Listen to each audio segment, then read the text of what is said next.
Estamos aqui na sede da Acelera Jurídico em São Paulo para mais um episódio do podcast Acelera Jurídico.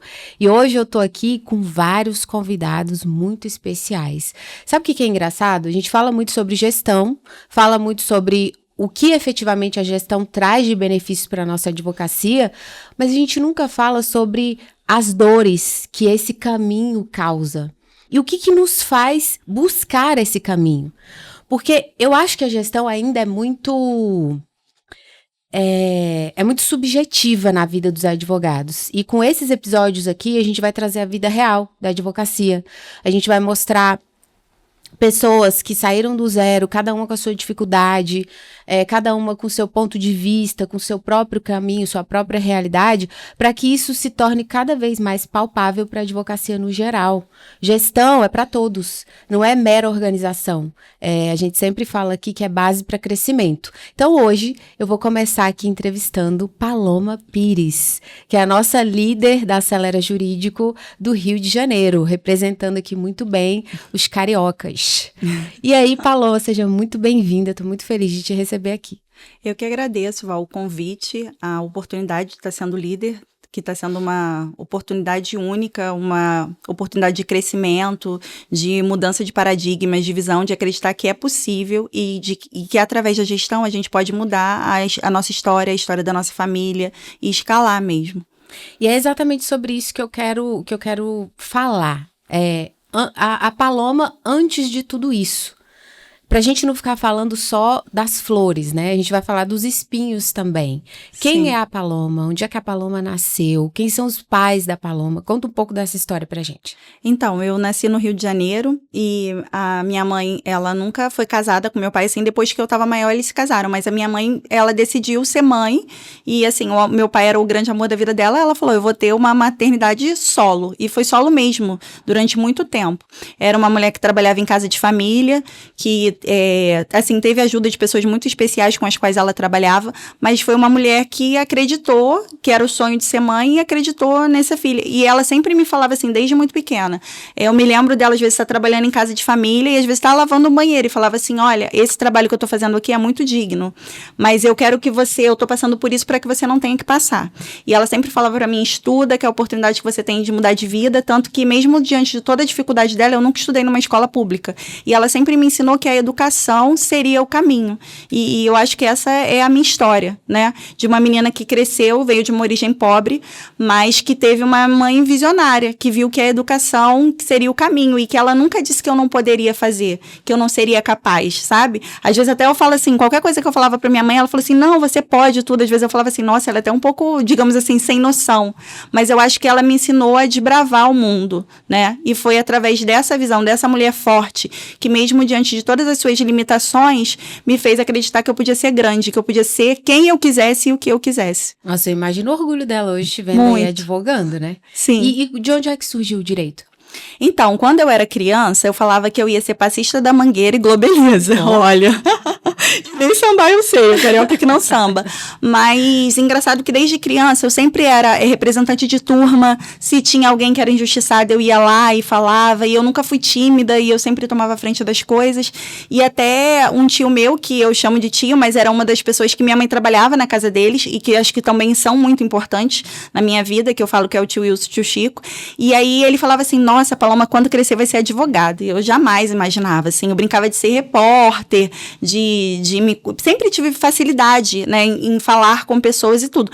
Mas, assim, eu acho que o direito foi me escolhendo, assim, né. Quando eu era criança, eu jamais pensei que eu fosse ser advogada. Acho que as pessoas viam, talvez, que eu poderia ser uma boa advogada, por conta dessa facilidade de comunicação, tal, de buscar o direito das pessoas. Mas eu mesmo nunca foi um sonho de criança ser advogada. Tem gente que já fala desde pequena, eu vou ser tal coisa, e cresce. Eu não. Mas e deu estalo e você falou, vou fazer direito. Como? Teve alguém que te impulsionou? Ou foi essa sementinha plantada ali na sua cabeça? quando você decidiu ir pra faculdade? Eu acho que foi a semente implantada. Primeiro eu pensava que eu ia fazer medicina, depois eu pensei em fisioterapia, e aí eu perdi a data para reclassificação para fisioterapia, que eu tinha passado na UFRJ, que na minha época não tinha nem Enem, né? A gente fazia um vestibular para cada universidade. E aí minha mãe falou assim, e minha mãe na época ainda trabalhava, mas ela conseguiu se aposentar. E aí eu não consegui passar para uma faculdade pública de novo. E aí ela pegou e falou para mim, agora eu me aposentei, eu vou continuar trabalhando, eu posso pagar uma faculdade para você com o valor da minha aposentadoria. O que você legal. quer fazer? Aí eu peguei e falei assim, quero fazer direito. A minha mãe, mas você nunca falou pra mim que quer fazer direito, né? E agora? Tem certeza? Meu dinheiro não é capim, tem a prova da OAB, né? E aí no primeiro período eu falei, meu Deus, o que eu tô fazendo aqui? Que era sociologia, história do direito, né? E eu nunca gostei muito de história, essas coisas. Aí eu falei, vou fazer mais um período, porque se eu falar pra minha mãe que eu acho que não é isso que eu quero, ela vai falar assim, meu dinheiro não é capim. E aí quando eu comecei a estudar o direito em si, eu me apaixonei. E as coisas começaram a acontecer. E aí eu tinha certeza que eu tinha nascido para aquilo. Muito legal. Mas sempre quis advogar ou não? Você tinha em mente, vou fazer concurso público e tal ou não? Então, eu já pensei em estudar para concurso público, já estudei uma época, porque as pessoas falavam, você tem que ser concursada, porque a gente tem aquela ideia que se você for um advogado, você vai chegar até um limite, talvez. Você não vai conseguir, talvez, o que um juiz ganha, um promotor, principalmente a gente que vem de origem humilde. Às vezes a gente quer pensa que quer uma estabilidade, que a estabilidade seria através do concurso público. Eu cheguei a estudar para o concurso público, mas não era algo que me fazia feliz, que me realizava. Tanto que, assim, depois que eu fiz estágio na Defensoria Pública, então comecei a ter contato com pessoas. E aí eu falei, cara, é isso que eu quero fazer, mas eu não quero ser defensora pública, eu quero atuar como advogada, eu quero ter um escritório. E aí foi que começou a vir essa minha paixão pela advocacia. Entendi. E Paloma, deixa eu te fazer uma pergunta. Você falou que nasceu lá no Rio de Janeiro, que a tua mãe foi mãe solo. Eu imagino quanto de crenças, de traumas ela teve que quebrar para poder abrir os caminhos para você, Sim. né? E do que você se lembra, das dificuldades que vocês passaram, de tudo que vocês enfrentaram juntas, qual foi o momento que ficou marcado para você, assim, de dificuldade que você passou junto com ela? Eu lembro que a gente passou, eu até me emociono um pouco. De um dia de eu falar para ela assim, mãe, queria comer uma carne, e não ter, sabe? E, assim, isso me trouxe muitos, assim, ao mesmo tempo que poderia ser algo limitante, falei, eu não quero mais passar por isso na minha vida. Eu quero escrever uma nova história, sabe? Então, assim, hoje eu tenho condições de proporcionar coisas para minha mãe que antes eu não imaginava, assim, sabe? Eu falo assim, mãe, quer fazer alguma coisa, tal, assim, eu acho que eu posso muito mais, mas assim, eu tô vivendo coisas que eu não imaginava, que talvez eu pudesse viver, talvez no final da minha advocacia, no final da vida, mas não viver coisas como essa, e assim, eu acho que tudo isso foi importante, porque eu acho que quando a gente vem numa posição, num lugar de talvez muitas dificuldades, eu acho que as pequenas conquistas têm um valor maior, então assim, hoje eu vibro por cada conquista, e é isso, assim, acreditar que é possível, né, quando a gente coloca energia, a gente acredita, a gente faz as coisas de forma honesta, eu acredito que o universo conspira a nosso favor, é a lei da semeadura, né? O que você está plantando hoje, né? Então, eu fui plantando a minha sementinha acreditando que eu poderia ser diferente, e graças a Deus foi. E regionalmente falando, assim, eu conheço muito a realidade do interior da Bahia, por exemplo, que foi de onde eu saí. Sim. Eu sei que a realidade do Nordeste é uma realidade dura, difícil, mas eu acredito que a realidade do Rio hoje seja muito difícil também, né?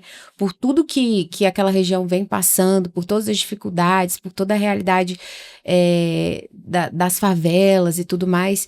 Você acredita que isso foi propulsor ou isso foi impeditivo para você? Como é que você enxerga isso tudo que você viveu até hoje? Para mim foi propulsor. Eu não cresci necessariamente dentro de uma comunidade, mas eu cresci num lugar muito humilde. Então, para eu ir para a escola, por exemplo, eu colocava um saco plástico no pé e para poder não chegar na escola com o pé todo sujo de lama. Mas essa dificuldade fez com que eu quisesse escrever uma história diferente. E ao mesmo tempo, como a minha mãe trabalhava na casa de pessoas que tinham um poder aquisitivo muito grande e pessoas que também tinham vindo de uma origem humilde, elas sempre falavam, olha, eu estudei, foi assim que eu mudei minha história. Então, eu tentei pegar isso tudo, todas essas dificuldades que eu vivi, e não como vitimismo, mas como combustível para que eu pudesse construir algo melhor, para que eu não tivesse que passar por aquilo novamente. Talvez se um dia eu tiver um filho, meu filho não tenha que passar por isso.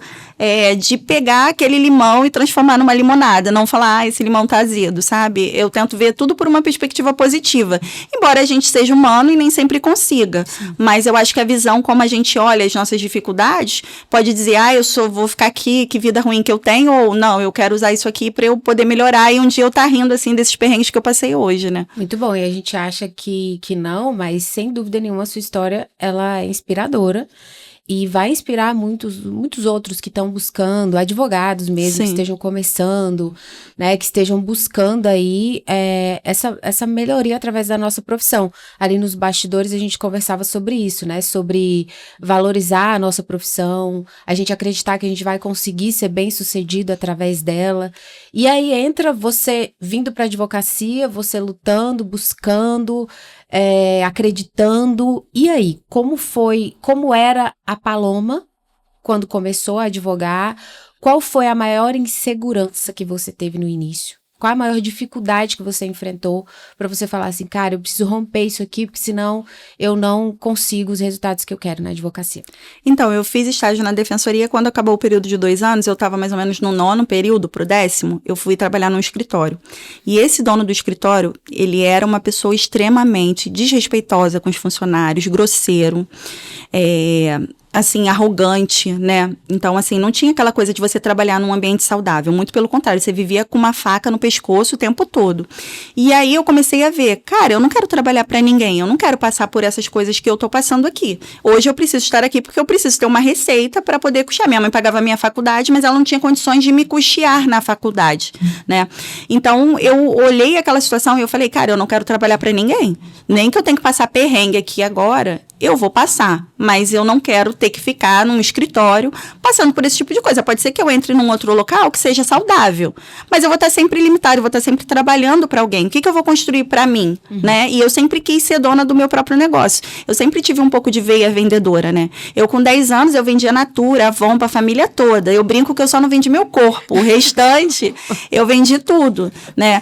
E assim, eu com 15, 16 anos, minha mãe era até um pouco louca. Ela pegava assim o nome dela e fazia cadastro para eu vender lingerie, vender cosméticos, e eu ia seguindo isso. Então, eu sempre tive um pouco essa veia empreendedora. E engraçado que eu não sei de onde veio, porque minha mãe é super, assim, contida, tudo. Eu até tive um pouco de contato com meu pai, mas era uma visão totalmente diferente. Talvez era o que ela queria, ela foi te empurrando e se realizou em você. E aí, essa questão aí, eu falei, eu já tenho essa veia empreendedora. E aí, com essa questão de não querer trabalhar para ninguém, nem viver mais aquilo que eu estava vivendo, eu resolvi fazer uma mudança de chave.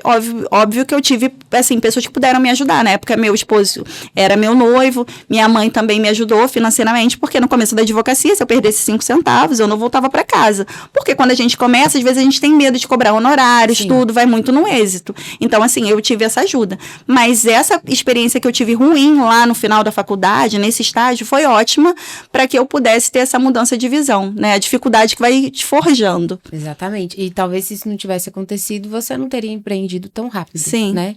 E veio para a parte do empreender na advocacia. Como que era a advocacia?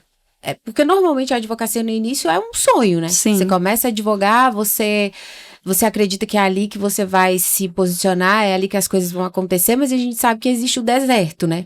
O período em que não é nada daquilo que você imaginou, é muito mais difícil do que você pensava. Sim. E aí, como é que você lidou com isso? Conta um pouco dessa primeira caminhada aí pra gente. Sim, o início é difícil, porque você não tem muitos clientes, né? Mas como eu tive essa facilidade de comunicação, então assim, os amigos começaram a virar meus clientes, que iam me indicando por outros amigos, e as coisas começaram a acontecer. E aí eu também tive a oportunidade de entrar numa pessoa jurídica, que na época era uma loja de imóveis, e eu ser responsável pela parte de consumidor deles, né? E isso foi muito bom pra mim. E até porque o que acontece? Como era eu quem fazia as audiências, e quem eram os gerentes ou os funcionários das lojas, como eu tinha essa facilidade de me comunicar, eles começaram a virar meus clientes também. Então, essa empresa foi me ajudando a aumentar a minha carteira de clientes.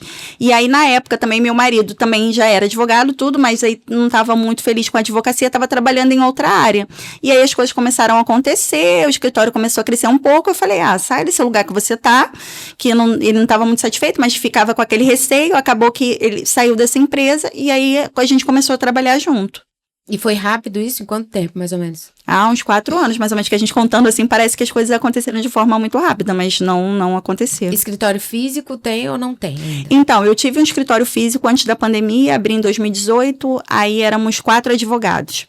E aí, o que aconteceu? Nessa questão, que é o poder da ambiência, né? E aí, eu queria investir, eu e um colega queríamos investir no escritório, as outras duas não queriam investir. E aí, a gente ficou levando um tempo assim, até que a mudança de mentalidade, a questão da mentalidade era algo que se chocou um pouco, e a gente se dividiu. E aí, em 2019 até 2022, eu tive um escritório no centro do Rio, num ponto bem estratégico. Quem for do Rio vai saber, que é a Avenida Danilo Peçanha, ficava a 20 metros do Tribunal de Justiça. E aí, quando chegou 2019, a gente foi bem, aí 2020 veio a pandemia, eu continuei, 2021, 2022, quando foi no início de 2022, o meu marido, que é meu sócio, chegou e falou pra mim, Paloma, a gente tá tendo um custo de manter uma estrutura que não tem necessidade de estar sendo mantida, porque ninguém mais quer ser atendido presencialmente. E aí é onde entra o brio do advogado. Falava assim, é como se eu desse um passo para trás, e para mim, psicologicamente, foi muito difícil decidir fechar o escritório. Hoje, eu não tenho uma unidade física, mas eu tenho uma receita, um número de processos muito maiores do que quando eu tinha um escritório. Antes trabalhávamos só eu e meu marido, hoje a gente tem mais 3 pessoas que trabalham com a gente. E a gente não tem estrutura física. E aí é o escritório digital e os canais de aquisição? Então, a gente não faz tráfego pago, a gente vem tudo no orgânico, indicações, e agora movimentando as redes sociais, isso está trazendo também no orgânico certos clientes para a gente. Mas uma coisa que eu consegui perceber, Val, é a experiência que a gente oferece para os nossos clientes, né? De tratar os clientes com respeito, de tentar trazer um trabalho de excelência, uma entrega de excelência. Porque um cliente satisfeito, né, é muito, muito bom pra gente. Porque às vezes um cliente satisfeito, ele te indica para outro, e aquele fica satisfeito, que te indica para outro, e daqui a pouco você tem uma rede de clientes. Eu acho que hoje eu tenho uma visão que eu preciso investir em outras formas de aquisição. Mas a principal aquisição do meu escritório hoje é a indicação. Muito bom. E qual que foi a sua maior dor em termos de gestão? Quando a Paloma falou assim, cara, tá tudo... Ou você nem percebeu que era dor de gestão. Como é que foi essa tua busca por ter uma visão mais estratégica, por crescer o escritório, por olhar e falar, não tá do jeito que eu quero, eu preciso sair desse lugar? Foi em 2021, quando meu marido teve Covid, ficou 28 dias internado. E aí eu fiquei mal também. E aí, se eu não tivesse amigos, o meu escritório tinha quebrado. Porque eu falei, caramba, como é que eu vou fazer agora para cuidar dos processos, para fazer as coisas fluírem? Porque assim, tava tudo bem, né? Assim, você acordou bem. Meu marido começou a passar mal num domingo, na segunda-feira ele foi internado, na quinta-feira ele estava num CTI, com um comprometimento acima de 75%. E aí você para e fala assim, caraca, só tem eu e ele. E além de eu estar muito debilitada, porque eu também tive Covid, fisicamente estava muito debilitada emocionalmente. E aí eu falei, cara, se eu não tivesse amigos naquele momento, eu teria perdido prazo de processos, eu teria talvez, assim, passado grandes dificuldades financeiras, porque era de onde vinha o nosso sustento. E ali começou a me virar a chave. E aí eu comecei a buscar como é que eu faço crescimento, como é que eu faço. Só que a gente não via muita gente falando de gestão, né? E aí eu fiquei patinando assim anos. Digamos que uns 3 anos mais ou menos, quando eu comecei a procurar questões de gestão em 2024. E aí com essa coisa da gente procurar, de repente eu tô olhando os stories e me apareceu uma pequena grande mulher lá falando de gestão. E aí eu falei pro Rafa, que é meu esposo, meu sócio, e falei pra ele, eu acho que eu vou me inscrever e tal, porque assim, aí a gente começou a ter um volume legal de clientes, só que assim, às vezes a gente estava trabalhando sábado, domingo, até a tarde da noite, perdendo saúde, perdendo qualidade de vida mesmo. E aí eu falei, eu preciso ir nisso, e aí ele me deu maior força, vai. E aí foi em novembro de 2024, eu comprei para ir para o GSA de 2025. Isso. E foi a grande virada de chave. Perceber que eu precisava de gestão. Mas olha quanto tempo. Agora, falando para você, eu me choquei. Porque foram quase 4 anos até eu tomar uma decisão definitiva. Desde a Covid? Desde a Covid. Olha porque foi em 2021. Que às vezes eu sabia que eu precisava fazer aquilo, mas eu não conseguia romper essa barreira, né? E também porque você não sabia muito bem o que estava procurando. Sim. A gente não sabe como fazer, né? Assim, você sabe que você precisa saber, mas você não sabe, não tem metodologia, você não sabe por onde começar. Exato. É como se você tivesse perdido num deserto. Você olha para um lado, você olha para o outro, você só vê areia, você não vê um oásis, sabe? Era assim que eu me sentia. Eu via a advocacia crescendo, as coisas acontecerem, eu investia muito na técnica, mas eu esquecia, eu não tinha dimensão de que eu não era só uma advogada, eu era uma empresária, principalmente, né? E foi essa mudança de visão que eu comecei a ter em 2024, que eu consegui ver, depois de 3 anos, que eu precisava mudar essa história. E o que eu acho interessante da gente estudar outras trajetórias além da nossa é a oportunidade que a gente vê aqui de você não ter que caminhar sem rumo, sem direção, sem visão. O que a gente pode extrair de uma conversa como essa? Poxa, será que quem está assistindo a gente precisa esperar 3, 4 anos para procurar o que efetivamente vai trazer liberdade para você, né? É claro que é um caminho longo a ser percorrido, é o caminho de gerir o seu escritório, de organizar, de mudar a mentalidade, de se tornar um empresário mesmo, entender que você pode sim ser bem-sucedido na advocacia, ter liberdade também. É meio utópico para a grande maioria ainda, infelizmente, mas a gente está vendo gente rompendo isso e conseguindo, você é um exemplo claro. Será que tem que esperar isso tudo? Ou será que a gente já pode sair daqui desconfiando do que efetivamente a gente precisa para crescer? Eu me lembro que para mim não era nada intuitivo. Para crescer você tem que delegar. Como assim delegar? Nunca pensei em delegar, não sei como delegar, não sei como fazer isso. Como é que eu vou? Eu sempre brinco, né? Delegar o caos. Não tinha como. E aí, quando você procurou gestão, qual foi a primeira dor que você olhou e falou, meu Deus, eu tô muito enrolada, eu preciso resolver isso aqui? Porque existem várias. É o financeiro, é a organização dos processos, o cliente que já tá começando a reclamar porque a demanda tá alta. O que você viu primeiro que você tinha que resolver? Eu vi uma demanda muito grande, os clientes começarem a reclamar e eu não ter braço, não achar. Eu achava que se eu procurasse alguém, por exemplo, que eu não ia conseguir alguém que fizesse como eu faço, entendeu? Aquela coisa de achar que eu era maioral, que eu era melhor em tudo e na realidade eu não sou. Até a primeira reunião que eu tive com o CS, ele pegou e falou várias coisas pra mim, que depois disso me deu uma crise de ansiedade horrível, porque eu não tinha metodologia pra nada, eu não sabia nada, e a primeira coisa que ele conversou, ele falou pra mim assim, quanto tempo você gasta respondendo o seu WhatsApp? Aí, me dando o caminho, falou assim, você precisa de alguém para responder, para ser o seu primeiro contato com seus clientes, você tá demorando pro retorno e tal. E eu pensando, gente, quem vai responder meu WhatsApp como eu, né? Não, dando atenção pros meus clientes. Não dá pra delegar isso. Não dá pra eu delegar. E aí ele falou, cronometra o tempo que você gasta respondendo o WhatsApp durante uma semana. No primeiro dia eu cronometrei, foram 3 horas e pouco, quase 4 horas. No primeiro dia eu já me convenci, porque eu vi que eu tava gastando tempo e energia com algo que eu poderia delegar. E eu precisava focar, que era na qualidade técnica, que era na gestão dos processos, na elaboração de petição inicial. Mesmo. Sim, e até para fazer receita mesmo. Porque 4 horas que eu perdia respondendo no WhatsApp, eu poderia estar produzindo e trazendo mais receita para dentro do meu escritório. E aí a primeira coisa foi delegar o WhatsApp. E aí foi muito difícil mesmo. E aí você... Difícil por quê? Explica, assim. O que você mais sentia? Você falava, cara, isso não vai dar certo.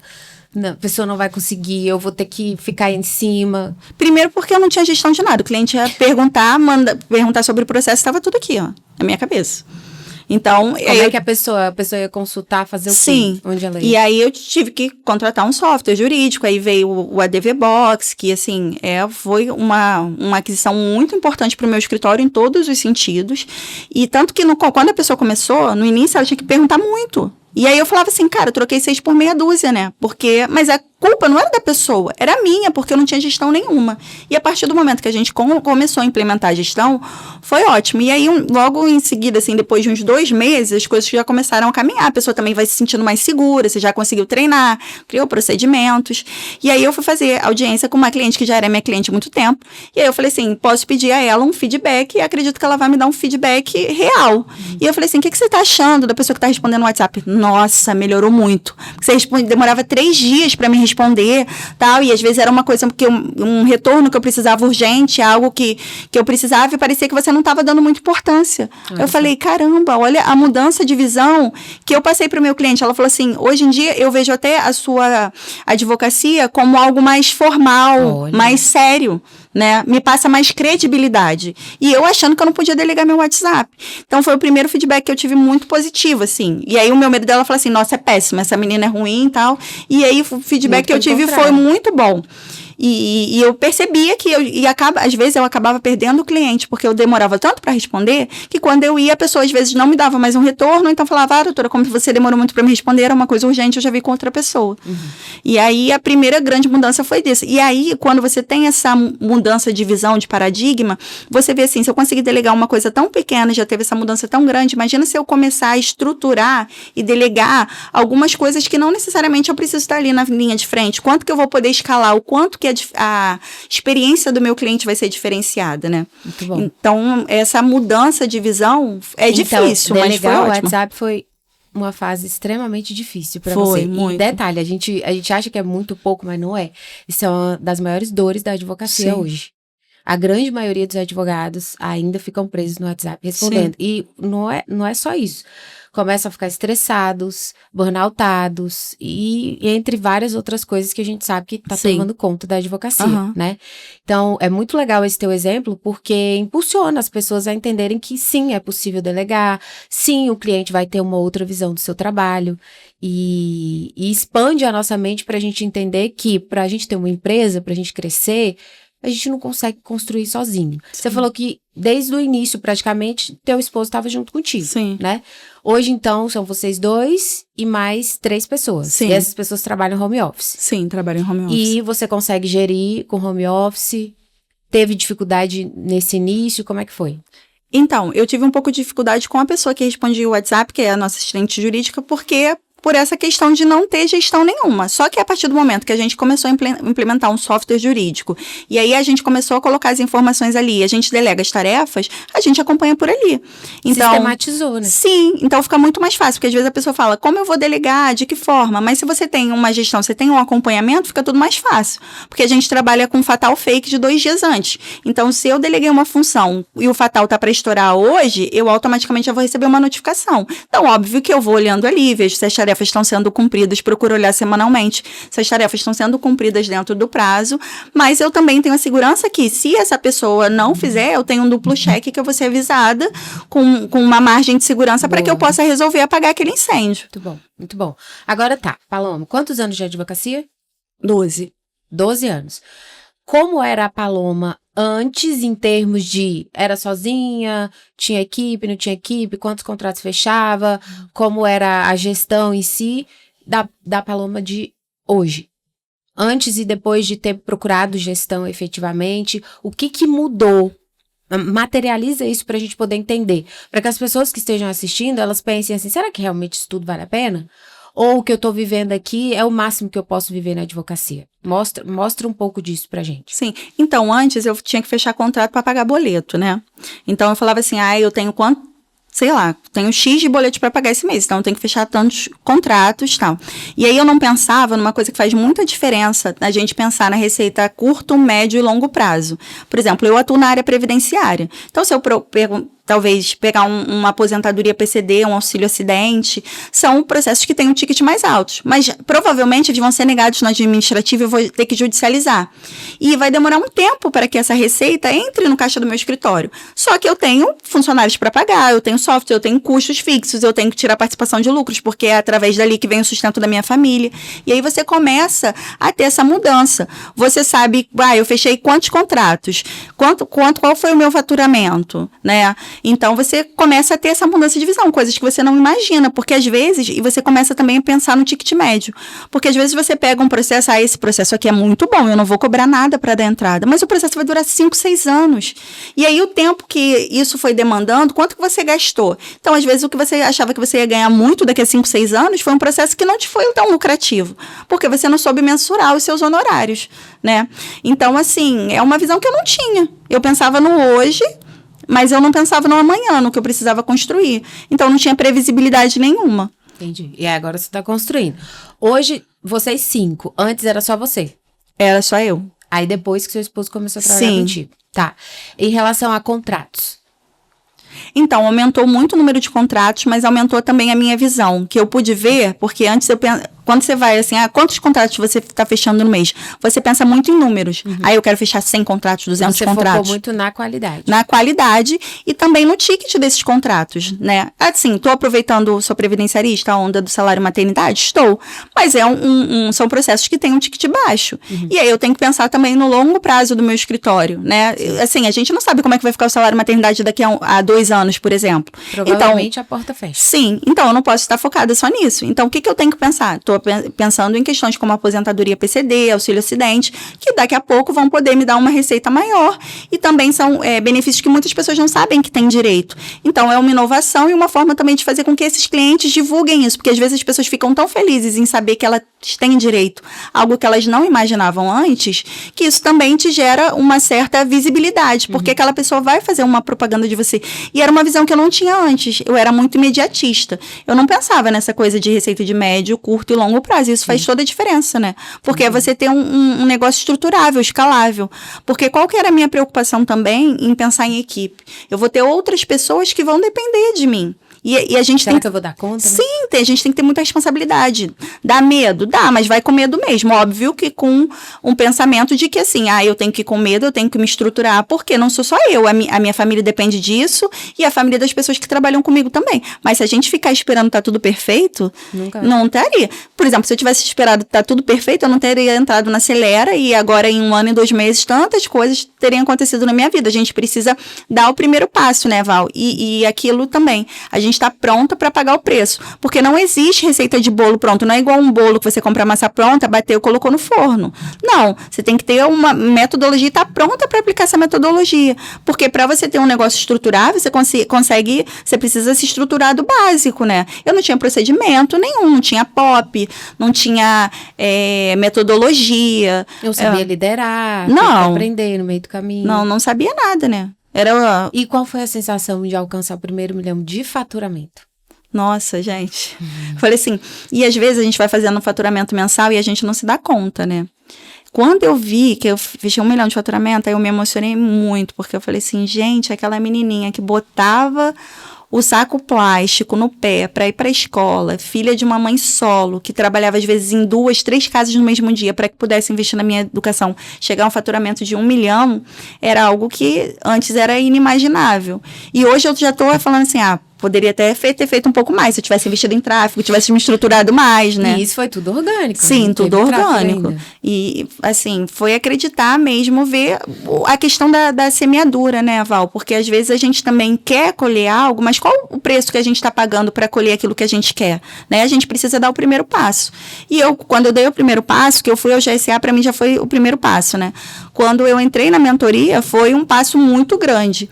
E aí, fui com insegurança mesmo. Mas aí eu falo assim, por que eu não fiz antes, né? E eu me lembro exatamente dos momentos de dificuldade, dos momentos de duvidar, e será que vai dar, e eu não vou dar conta, e tá muito difícil. E é importante que as pessoas saibam disso também, né? Sim. Porque não é porque você entrou, teve ali a visão do caminho que vai ser linear, que você não vai ter altos e baixos. Sim. Porque são desafios o tempo todo. Acho que a vida do empreendedor é assim, né? Sim. Sendo advogado ou não. E você falou muito do teu marido e da tua mãe. Eu acredito que foram aí seus 2 braços, né? Sim. Para que isso tudo acontecesse. Tira um tempinho agora e faz de conta que a sua mãe tá na sua frente agora e fala para ela o que você gostaria de falar. Agora, depois de tudo que aconteceu. Tá me fazendo chorar toda hora. Eu queria dizer para ela que, apesar de todas as vezes ela fala assim pra mim, mesmo errando eu busquei acertar, eu acho que você acertou muito, assim, e eu sou o reflexo da mulher que você é, porque não é você ter formação, educação que faz você ser grande, mas você ser generoso, você acreditar nos seus sonhos, nos seus objetivos, e você muitas vezes até me empurrou quando eu acreditava que eu não tinha asas pra voar, né, e fez eu acreditar que eu era grande, que eu poderia ser muito mais, e até hoje eu falo assim pra ela às vezes, mãe, não sei se eu vou, se eu não vou, ela, olha quanta coisa você já conquistou, vai. Então, assim, o que eu queria dizer para ela é muito obrigada. Que hoje eu sou essa mulher, talvez realizada profissionalmente, mas porque eu tive lá atrás uma mulher que me deu todo o suporte. E é isso. Muito bom, muito bom. E ela te criou muito bem, viu? Muito, muito bem. E pro teu marido, o que você diria? Então, ele foi uma resposta de oração também, assim, sabe? Porque eu já tinha vivido outros relacionamentos e às vezes quando você começa a se destacar, a pessoa começa a te colocar, te minar, né? Te colocar pra baixo. E eu lembro que quando eu comecei a namorar o Rafael, eu tava no final da faculdade. E aí eu fazia estágio na defensoria e eu ganhava R$500 na época. E a prova da OAB era 200, era quase metade do que eu ganhava, né? Eu falava, cara, eu tava no 9º período, vou fazer essa prova pra quê? Aí ele pegou e fez a minha inscrição, pagou a inscrição pra mim e falou, e vai lá. E eu lembro que eu fiz a primeira fase no dia do meu aniversário, e eu não queria contar pra ninguém. E era um domingo, né? Aí todo mundo, cadê? O que você vai fazer? Eu falei, vamos almoçar com o pessoal da faculdade, tentando fugir e tal, e eu fazendo a prova da OAB, né? E quando eu, assim, passei na primeira fase, aí, que eu conferi lá, eu liguei pra ele e tal, eu falei, passei, não sei o que, na primeira fase. Ele, sabia, tinha certeza que você ia conseguir e tudo, acreditou em mim. E aí, na época, por questões de dificuldades financeiras, eu ainda fazia uns processos por fora. Então, no 9º período, eu fazia 9 matérias, mais a monografia, fazia estágio na defensoria, que era pesado, e eu fazia uns processos por fora para ganhar um extra. E aí, eu falei para ele, acho que eu não vou nem fazer essa segunda fase, porque eu escolhi civil, pode cair qualquer coisa. Ele falou assim, não, mas você tá tão capacitada, você vai lá, vai, faz, acredita. E eu fiz e eu realmente passei. Então, eu acho que você ter uma pessoa que te incentiva, que acredita em você, quando muitas vezes você nem acredita, faz toda a diferença. Então, se hoje eu sou a Paloma que está aqui, é porque eu tenho um Rafael atrás de mim. E assim, o tempo todo, tudo que vocês estão vendo da minha conquista, ele está lado a lado. E às vezes até à frente, porque ele está lutando muitas batalhas para que eu possa estar protegida aqui. Quando eu tive o convite para ser líder da Acelera, eu acho que eu não estou com isso tudo, né? E aí ele falou assim, olha a visão que a Val tem. Se ela está vendo esse potencial em você, eu vejo. Então, o que você tem a perder? Pega e vai. Qualquer coisa que eu falo para ele, não sei se eu vou, pega e vai. Muitas vezes ele abriu mão dos objetivos dele, logo assim que a gente casou, a gente não tinha condições de pagar talvez 2 cursos, porque ele atua em áreas diferentes, ele atua no bancário e eu no previdenciário, e muitas vezes ele abriu mão para que eu pudesse ser, né, para que eu pudesse crescer. E eu vejo que muitas pessoas não têm isso em casa, né? O meu maior incentivo é dele. E hoje ele está lá, cuidando do escritório, cuidando das coisas para que eu pudesse estar aqui. Então, eu queria agradecer e dizer que eu amo muito e agradecer por ele ter acreditado em mim quando eu nem mesmo eu acreditava, sabe? Rafa, tá me devendo essa. Tá me devendo essa. Dá pra fazer esse corte aqui e colocar no Instagram. Sim, é isso. A gente perceber que a gente, às vezes, não quer dizer que a gente não tem problema, sabe? A gente tem. Mas quando a gente tem alguém que impulsiona a gente, que ama, que respeita, né? Não é a questão financeira que faz a diferença. A gente tá melhorando financeiramente, as coisas estarem acontecendo, é uma consequência da relação que a gente construiu. De um tá somando com o outro, né? E aí eu fico imaginando as pessoas nos assistindo aqui agora e claro, cada um tem sua realidade, né? Eu e você, por exemplo, a gente veio de uma origem muito humilde, passou por muita dificuldade, mas a gente teve gente que nos apoiou e que esteve do nosso lado. Tem gente que não tem ninguém. Sim. E tá tudo bem. Eu acredito que mesmo você que esteja assistindo, que você não encontre essa figura da mãe, ou do esposo, ou de quem quer que seja que possa te apoiar, que seja você. Levanta daí, sacode a poeira e vai atrás dos teus sonhos. A advocacia é promissora, sim. Eu acho que é muito mais uma questão de mentalidade do que qualquer outra coisa. E aí eu queria que você deixasse uma mensagem aqui para quem está ouvindo, seja o advogado que está começando, seja o advogado que já tem aí 20 anos de profissão e está meio frustrado, ou seja, aquele que está satisfeito, mas está parado e quer crescer mais. Qual seria a sua mensagem hoje, com base em tudo que você viveu até agora? A mudança de mentalidade, de paradigmas, porque ainda que se você tenha pessoas te incentivando, se você próprio não estiver pronto para viver essa mudança, não adianta ninguém fazer por você, ninguém pegar na sua mão. E o que eu quero deixar para vocês é para vocês, se vocês fizerem a parte de vocês, não é fácil. A gente não tá falando aqui que vai ser uma maravilha, vai ser difícil, você vai chorar, você vai sofrer, até você se estruturar. Mas no momento que você acreditar que você é possível e trilhar o caminho, já é 50% de chance de êxito, porque a gente vai estar fazendo diferente de muita gente. É o que a gente falou aqui, da semeadura. O que eu estou plantando hoje? Onde eu quero estar? Eu plantei há 1 ano e 2 meses atrás e estou colhendo muita coisa. O que eu não vou estar colhendo daqui a 5 anos? Mas há um preço, né? Há um caminho a ser percorrido. E aí hoje a gente vê muitos atalhos. Vou falar para vocês, tem pessoas que têm mais facilidade? Tem. Tem pessoas que têm muito mais dificuldade? Tem, mas acredite que você é capaz, basta você querer. Então, nós somos aquilo que nós queremos ser, não o que podemos ser. Porque, às vezes, o que a gente pode ser, se eu olhasse há 20 anos atrás aquela menina, eu não ia acreditar que eu poderia ser quem eu sou hoje. Mas eu quero ser essa Paloma e eu quero construir muito mais. É o poder de acreditar em si próprio e procurar os meios corretos. Quando a gente se dedica, a gente procura a metodologia correta, a gente pode ir muito mais longe do que a gente imagina. E é isso, acreditem em vocês. Arrasou, muito obrigada, Paloma. Eu que agradeço. Muito feliz de por tudo. receber você aqui, muito sucesso na sua trajetória. Eu tenho certeza que é só o começo e logo você volta aqui para contar mais coisas, mais vitórias, mais dificuldades também, porque eu acredito que o sucesso ele tem fases, ele comporta vários desafios, e a gente tem que parar de romantizar, né? Sim. A gente tem que entender que quanto maior o que você quer, mais dificuldades você vai ter para alcançar, mas que com certeza vai valer a pena. Com certeza. Né? Então é isso aí. Obrigada por ter vindo. Eu que agradeço.